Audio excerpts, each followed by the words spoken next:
오늘의 말씀은 신명기 16장 1절에서 17절 말씀입니다. 8절까지만 읽겠습니다.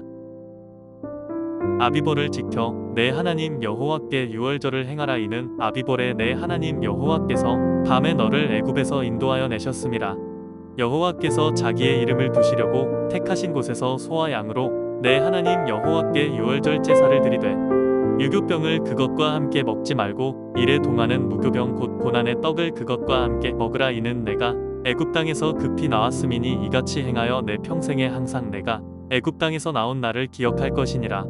그 일의 동안에는 내 모든 지경 가운데에 누룩이 보이지 않게 할 것이요 또 내가 첫날에 질 때에 제사 드린 고기를 밤을 지내 아침까지 두지 말 것이며 유월절 제사를 내 하나님 여호와께서 내게 주신 각 성에서 드리지 말고 오직 내 하나님 여호와께서 자기의 이름을 두시려고 택하신 곳에서 내가 애굽에서 나오던 시각 곧 초저녁 해 질 때에 유월절 제물을 드리고 내 하나님 여호와께서 택하신 곳에서 그 고기를 구워 먹고 아침에 내 장막으로 돌아갈 것이니라. 너는 엿새 동안은 무교병을 먹고 일곱째 날에 내 하나님 여호와 앞에 성회로 모이고 일하지 말지니라. 여러분, 오늘 우리가 살펴보는 이 에베소서는 사도 바울이 감옥에서 에베소 교회에 보내는 편지입니다. 그리고 사도 바울이 에베소 교회에 편지를 보낸 목적은 무엇이냐면 에베소 교회 성도들이 이 편지를 통해 교회의 본질과 교회의 목적을 통해 신자들의 믿음을 강화하기 위해서 이러한 편지를 보낸 거예요. 한마디로 그들의 믿음이 굳건해지기를 원하는 거죠. 그래서 4절부터 6절 말씀을 보면 사도 바울이 에베소 교회 성도들에게 가장 중요한 교회의 본질을 이야기해주고 있는데요. 그 본질은 무엇이냐면 찬송하리로다, 그가 그렇게 말을 하고 있다는 거죠. 여러분, 이 말씀은요, 창세전부터 하나님께서 우리를 너무나 사랑하셔서 우리를 구원하시기에 예수 그리스도를 주시기로 작정하셨다라는 말씀입니다. 그리고 그러한 하나님을 찬양해야 된다라는 거죠. 여러분, 우리 예수 그리스도는 하나님의 독생자이십니다. 그리고 하나님의 본체이세요. 그러니까 하나님께서 자신의 목숨을 거시면서까지 우리를 구원하시기로 작정하셨다라는 거죠. 또한 우리 하나님께서는 공의의 하나님이십니다. 여러분, 이 뜻은 무엇이냐면 하나님께서 반드시 자신이 말씀하신 바는 반드시 지키시는 분이라는 뜻인 거예요. 그러니까 하나님께서는 출애굽기의 말씀을 보면 벌을 면제하지는 아니하고 반드시 보응하리라 라는 말씀을 하셨습니다. 한마디로 하나님께서는 죄에 대해서 반드시 그 죄값을 치르게 하신다라는 거죠. 그런데 중요한 사실은 무엇입니까? 이 땅에 죄를 안 짓는 사람은 아무도 없다는 거예요. 다 죄인이고 그리고 그 죄 때문에 죽을 수밖에 없는 존재들이라는 거죠. 그런데 여러분, 성경이 하나님을 향하여 어떤 하나님이라고 말씀하십니까? 요한 1서의 말씀을 보니까 하나님은 사랑이시라 라고 말하고 있다는 거죠. 그러니까 하나님께서는 심판도 하시지만 그 자비로우시고 넘치시는 사랑의 성품으로 우리의 죄를 용서하신다라는 거예요. 그런데 이 말씀을 종합해 우리가 살펴보면 뭔가 앞뒤가 잘 안 맞아요. 왜요? 죄는 반드시 심판하신다고 하셨는데 또 용서하신대요. 그러니까 앞뒤가 안 맞는 거죠. 여러분, 그렇다면 하나님께서 어떻게 이 문제를 해결할 수 있을까요? 여러분, 이 문제를 하나님께서는 예수 그리스도 안에서 단번에 해결하셨습니다. 그리고 그러한 은혜를 받은 우리는 내 죄가 해결되었기에 하나님을 찬양해야 된다라는 거죠.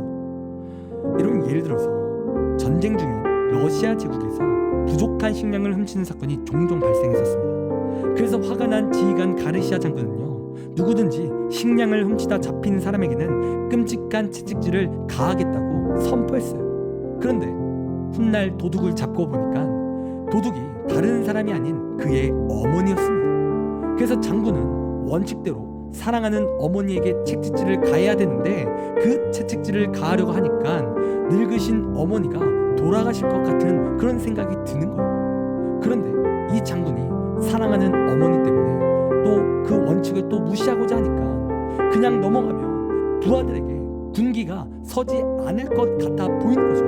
그래서 이 장군이 한참 고민을 하기 시작했습니다. 이러지도 저러지도 못하는 거죠. 그리고 그렇게 고민 끝에 결국 지휘관이 그 만든 원칙에 따라 처벌해야 하는 날, 그는 어머니 앞에서 겉옷을 벗었습니다. 그리고 부하들에게 명하는 거예요. 어머니 대신 나에게 채찍질을 가하라.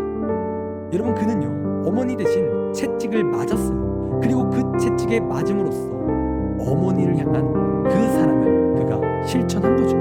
그리고 그뿐만 아니라 동시에 죄인을 처벌하는 공의도 함께 실천하게 된 거예요. 여러분, 이와 같이 우리 하나님께서 우리를 구원하시기 위해 우리가 죽어야 할, 우리가 받아야 할 그 죽음과 그 고통을 대신 받으셨다라는 거죠.